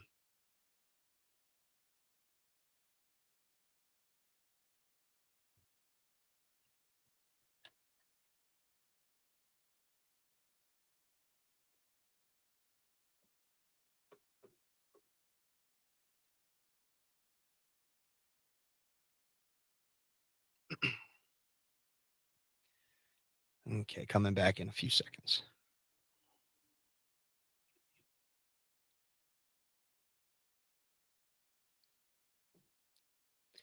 And we are back with Speechless on Cities 92.9, the news and talk of Bloomington Normal. Thank you guys so much for tuning in. If you missed even a little bit of the show, you can go check it out on Facebook. I got the live stream there, Cities 92.9 Facebook page. You can go check out my YouTube or my Twitch. That's Speechless with Kev Ferris.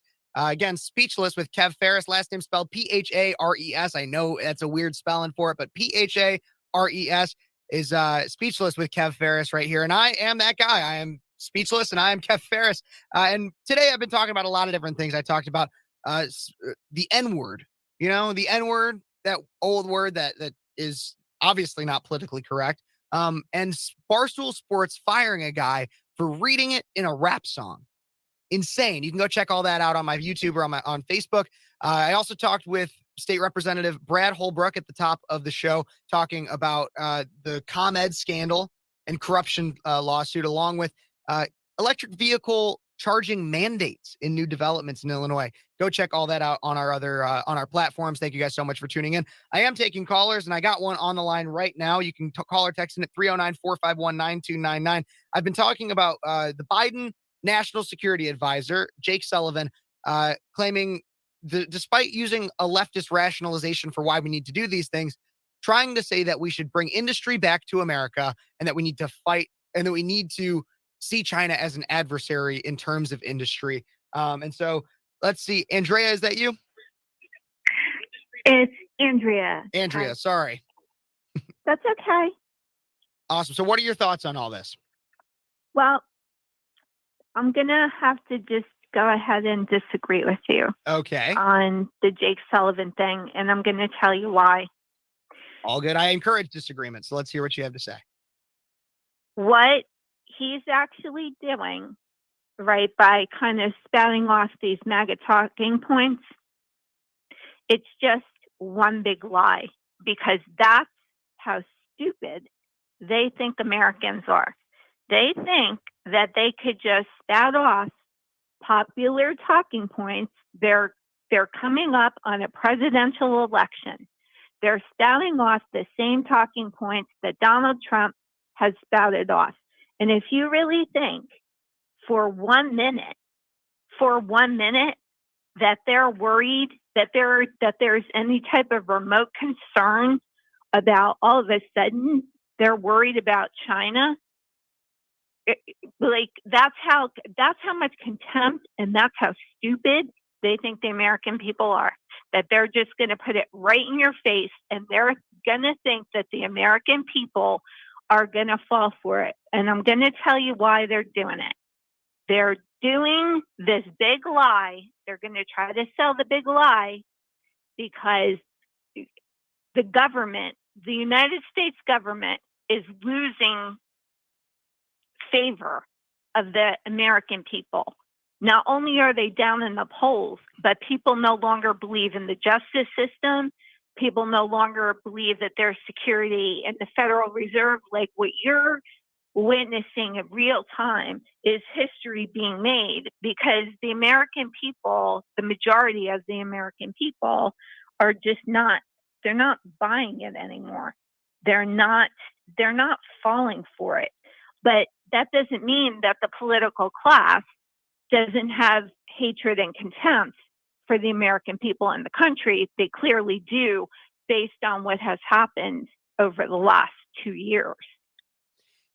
Now, I understand where you're coming from, and I think for the most part, the sentiment that you're talking about, I agree with. I agree. Oftentimes, they change their tune around election season and everything.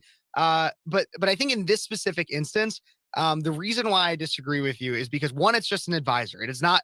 If it was Biden coming out and saying that we need to finally be tough on China, I'd be like, what are you talking about? You are not a guy that's ever needed to be tough. Nobody's ever been like, oh yeah, Biden, he's really tough on China, This advisor, though, is coming out, and he is still spewing the leftist talking points. He's saying that we need to do it for climate change and that we need to do it for to help with economic inequality, all those. He is spouting the leftist talking points, and you have to read into it to really see, because the thing is that he doesn't, when you read it, he doesn't actually want to say that we need to get out of China and reinvest in America. He doesn't actually want to say that, but he is giving what he is trying to say is that actually is what's good, without admitting that it's a conservative view. He's trying to say this should be a liberal view because of all these leftist talking points. And so I agree with you. Usually they do put boldface, or they put things that make it sound like they're conservative out there for election season. But in this instance, he's trying to distance it from being a conservative view. You see what I'm saying? Okay. Well, I'm gonna I respect your opinion. Mm-hmm. I'm just gonna respectfully disagree with you now. Totally get it. I could just move on to climate change, and I'm going to tell you how you know this is a hoax, and I encourage everybody out there listening to you to do this. Look on buying oceanfront property anywhere. Look for the prospectus on it. There is not one mention of climate change in any type of prospectus. When you're dealing with property and bank loans and mortgages, there is zero mention of it. That's how you know it's just one big money-grabbing hoax. Absolutely. And as far as his stance on equality, what he really means is he wants everyone but them equally poor. And that's another thing. That's what I was going to get to earlier when I was talking about why they claim inequality is such a big issue. In terms of the economy, we're not meant to be equal. That's like the position of a capitalist society is that, and honestly, my position is that in life, in almost every situation, or in a significant amount of situations in life, there are winners and there are losers, and sometimes you're going to be the loser, sometimes you're going to be the winner. And that's how our economy works too. It's a gamble. Everything, the economy is a gamble.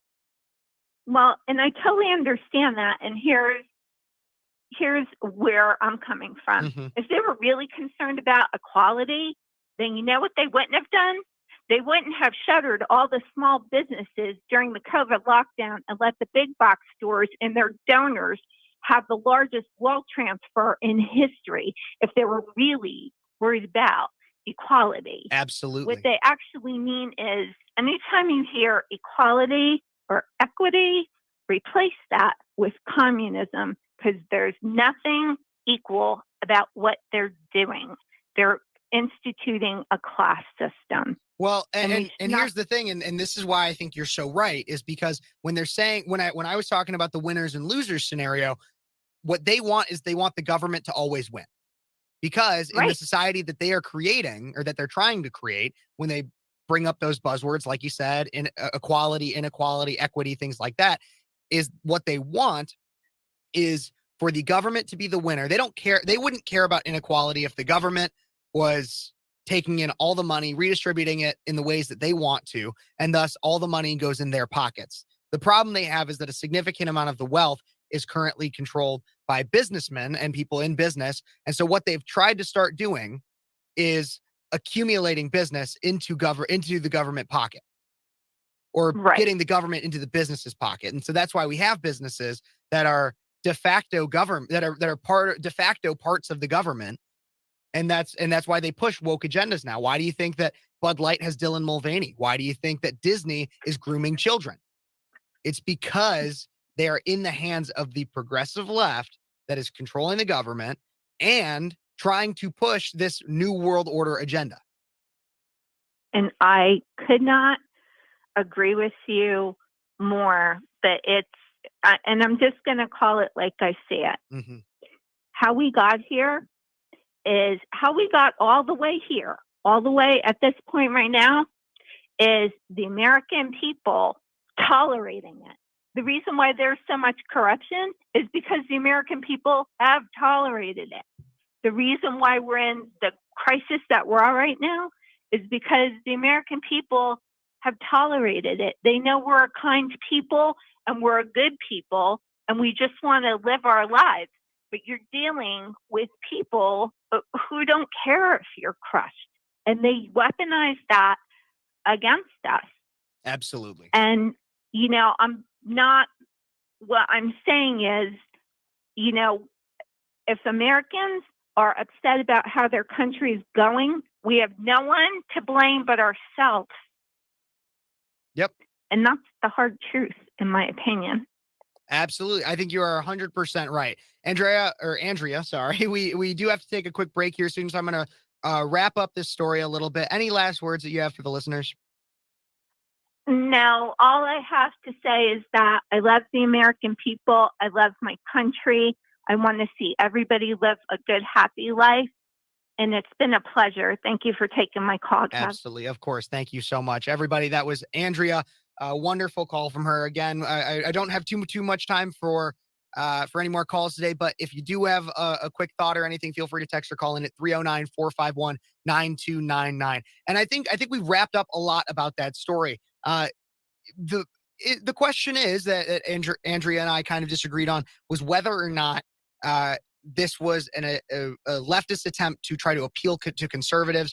Maybe I'm misrepresenting her argument a little bit, but I don't believe I am. But whether or not this was a cat call to conservatives, or if, like I believe, this was them trying to frame what was a conservative opinion, the Trump blueprint of get out of China and industrialize America, whether or not it's one of those two. I believe I totally understand what Andrea was saying, though, is there are so many times in which the left will flat out try to appeal to conservatives in pandering ways.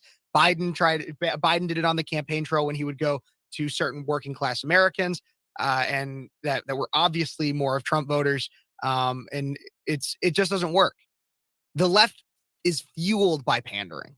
Andrea is 100% right on that. However, I think in this instance, Jake Sullivan, from the National Security Advisor that gave these remarks to on renewing American economic leadership, tried to frame the ideas, the Trump ideas of reindustrializing America, making us a source for our products. Once again, he tried to frame it as if it was a liberal opinion by stressing things like climate change, by stressing the quote unquote economic inequality, by stressing, by stressing just societal changes and such. He really is. That's what he's doing. He's using liberal tactics and liberal agenda items to justify, interestingly enough, the conservative opinions, the Trump opinions, the Trump blueprint. So that's that, everybody. We do have to take a quick break here, and then I'm going to wrap up with just one more interesting story at the end. What if a trans female fights a male? Isn't that just two men fighting? That story, we're going to talk about it in the next segment, everybody. We'll be right back with more Speechless on Cities 92.9, the news and talk of Bloomington Normal.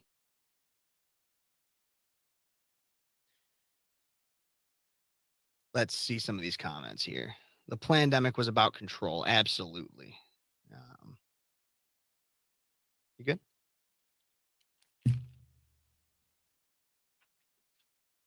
What's up? Oh, yeah.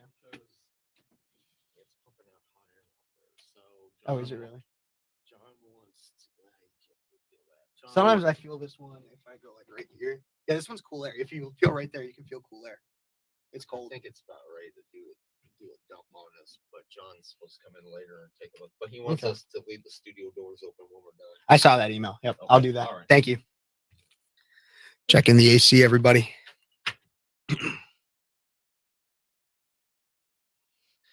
Okay. Let's see some more of these comments. I am tired. I'm sorry that I'm sitting so far low in the screen. It's my camera. My back. I can stand up I only got 10-ish more minutes. Okay, waiting for that one. Thank you. Yep, it's an interesting story. I couldn't believe it. I'm also I was supposed to do a Bud Light update today, but I don't think I'll be able to get to that. I'll make a cut for time video for that at some point, probably tomorrow. Flat out facts. Yep. The caller. Thank you. Yeah. For all my callers, guys. Thank you guys so much. And for even just you guys watching, like, I really do appreciate it.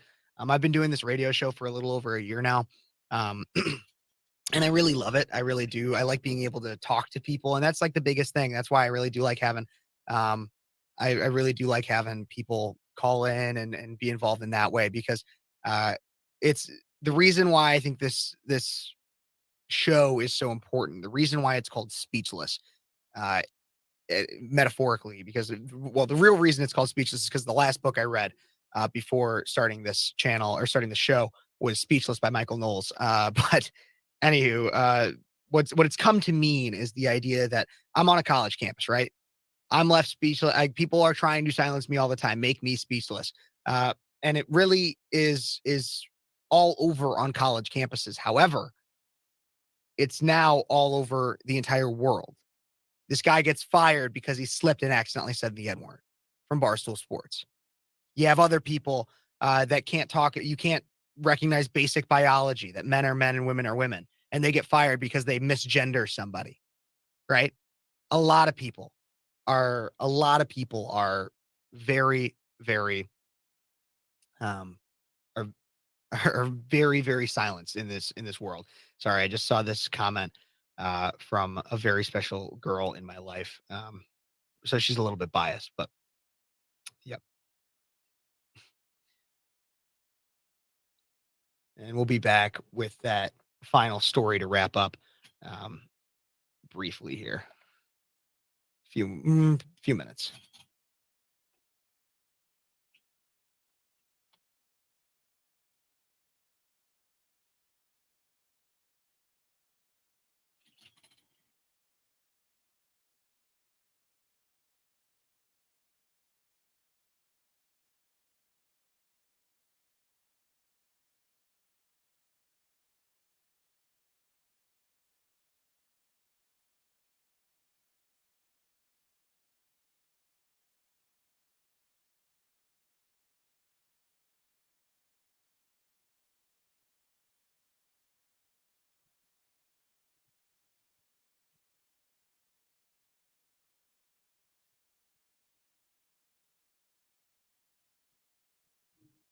Okay. Yep. We're going to be back here sometime soon. Thank you guys so much for tuning in. If you have not already, please like, subscribe, and share. I really appreciate it.